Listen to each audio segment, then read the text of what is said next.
Que, Eu queria falar um pouco ainda de publicidade, por favor. porque de todas as imagens do seu livro, uma me chocou especialmente. Quer dizer, várias me chocaram, inclusive algumas são doloridas. Eu nem selecionei para a gente apresentar aqui. Né? Eu acho que no contexto do livro ficam bem, mas não precisa reproduzir aqui novamente. Mas uma me chocou especialmente, que é uma propaganda de carros dos anos 70, em que não aparece nenhuma figura humana, mas aparece um discurso, digamos, escravista. Totalmente. Né? Que é essa propaganda que a gente vai pôr na tela agora. Vende-se uma família de escravos. Essa propaganda é veiculada em 1970. Está no jornal Estado de São Paulo, mas provavelmente foi publicado em outros jornais também. Como é que isso se naturaliza, essa piada com a escravidão?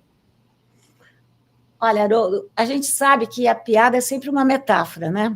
E a piada, ela se baseia numa estrutura e na inversão dessa estrutura. Desculpa. O que faz rir é sempre um contexto, né? A não ser que seja aquela piada estúpida que nós não gostamos, a piada inteligente é aquela que manipula um universo de significações. Tanto que, por exemplo, quando eu pesquisei os jornais no século XIX para o meu mestrado, que se chama Retrato em Branco e Negro, a única seção que eu não achava engraçada se chamava Momento Cômico. E por que eu não achava? Porque eu não sabia decifrar o contexto. Essa piada só faz sentido num país escravocrata, concorda?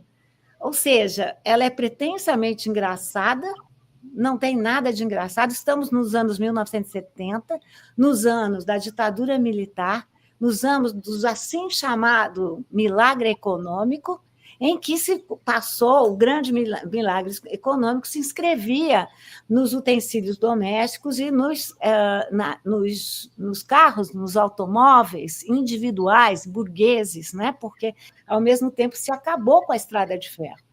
E veja a comparação com uma pessoa escravizada, né? Quer dizer, a perversão, né? A naturalização, a ideia de que os escravizados carregavam os seus senhores. Existem muitas imagens perversas, né, de escravos carregando liteiras, ou as assim chamadas serges e cadeirinhas, e, portanto, como essa foi uma imagem muito divulgada da escravidão no Brasil e mostrada de uma forma lá democracia racial, então o paralelo com os carros seria imediatamente feito por um público leitor. Então, é mais um exemplo. Muita gente pega esse meu livro e fala, que livro mais lindo. Falou, olha, não é bonito. Vai olhar de perto que ele não é bonito. Não, tem horas que é difícil até ler. Outra imagem que me impressionou é a do Lima Barreto. As duas imagens do Lima Barreto, que já estão na sua biografia dele, mas eu acho colocadas lado a lado aqui, impressionou, porque o primeiro Lima Barreto ele é classificado como branco e o segundo como pardo, no mesmo hospital, o Hospital Nacional dos Alienados, onde ele teve em duas ocasiões, em 1914 e 1919. Na primeira vez, ele vem trazido, digamos... você vai explicar melhor que eu. Não, estou gostando muito da sua seleção, gostando demais. Essa foi uma constatação que foi feita pela Beatriz Rezende, uma pesquisadora do UFRJ, que eu gosto muito, quando ela descobriu essa segunda foto. A primeira era conhecida. E o que eu trabalhei muito foi com essa ideia das duas classificações. Porque, no espaço de 5 anos, na mesma instituição, a mesma pessoa muda de cor, né? Ou seja, passa de branco para pardo. O que mostra o conceito de cor social no Brasil, como as pessoas manipulam a cor a depender da situação, né, tentando branquear algumas pessoas e enegrecer outras. Então, no primeiro caso, Lima Barreto ele chega com o seu irmão, que era da polícia, né, e que dá todos os dados. O escrevente da anamnese funcionário, ele sabia que Lima Barreto tinha alguns livros, sabia que Lima Barreto era funcionário público, portanto, não podia ser negro, ele era pardo.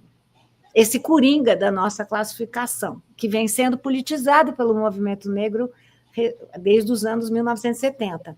Nesse momento, não, estamos falando da década de 10. No segundo momento, o Lima Barreto ele tinha andado bebendo muito e chegou como indigente. E aí ele já muda de cor, na primeira como branco e na segunda como pardo. Né? Ou seja, então ele muda na classificação. Lima, que sofreu tanto, né, com racismo e que, na minha opinião, morreu com 40 e poucos anos, 42 anos, por conta do racismo. E que era uma pessoa que denunciava o racismo da Primeira República. E que, voltando à sua questão sobre a abolição, Lima Barreto dizia que a Primeira República prometeu inclusão, mas entregou exclusão social. Então, esse é um exemplo claro de como no Brasil se manipulam as cores, né? E sempre, muitas vezes, sempre de maneira racista. Uhum. Eu queria... a gente mostrou uma imagem do Debré, mas tem uma outra imagem também muito conhecida, que é da família à mesa, né? Que frequenta também o imaginário brasileiro e que foi reconstruída por um artista com uma família negra. Eu vou pôr aqui daqui a pouco, mas também tem um processo de artistas negros de repensar essas imagens. Isso também aparece no seu livro, na verdade aparece em vários capítulos, né? Não tem um capítulo estruturado para isso. Mas eu queria que você falasse um pouco sobre isso, ou seja, como essas imagens têm sido encaradas pelos artistas negros de hoje em dia? Olha, eu penso que as artistas negras contemporâneas são fundamentais, são grandes intérpretes, são intérpretes do Brasil mesmo. Né? Eu fiz uma estratégia nesse livro que eu também não queria que ele fosse só derrotista, né? Ou seja, e eu queria, então, a todo capítulo eu coloco uma releitura de um artista e de uma artista contemporâneos, porque eu acho que esses artistas têm nos feito ver de outras formas. Eu fiz com o Adriano Pedrosa, que é o curador-chefe do MASP, né? Eu fui do MASP até o ano passado, nós fizemos uma série de histórias. Começamos no Tomi Otaki, fizemos histórias mestiças em 2014, depois fizemos histórias afro-atlânticas em 2018, uma exposição, nesse caso no MASP, no Instituto Tomi Otaki, uma exposição que teve grande relevância, eu acho que foi até, agora está circulando nos Estados Unidos. E nessa exposição, nas duas exposições, eu acho que foi muito importante trazer para um museu colonial, um museu tão europeu, a história da arte é uma história imperial, né? Trazer artistas negros, né? Trazer artistas negros que invertem o nosso olhar sobre os mapas, que invertem o nosso olhar sobre a questão sobre essa naturalização da escravidão, como existe na tela do Debré, que invertem a nossa concepção dos museus, dos monumentos que durante tanto tempo foram apenas brancos, né, e homenagearam pessoas brancas, europeias, homens em geral. Então, acho que o papel desses artistas é fundamental. Eu não faço uma divisão nesse sentido, tanto que no meu trabalho curatorial eu sempre coloco os artistas para serem curadores junto comigo, e num livro que eu fiz junto com o Flávio Gomes, um grande historiador negro sobre a questão quilombola, e com o Jaime Laureano, um grande artista negro contemporâneo, a gente não fez essa subdivisão, são 3 autores, e nós chamamos 36 artistas negros para retratarem figuras da Enciclopédia Negra, né, que sumiram da nossa memória. Sumiram com todas as aspas necessárias. Né?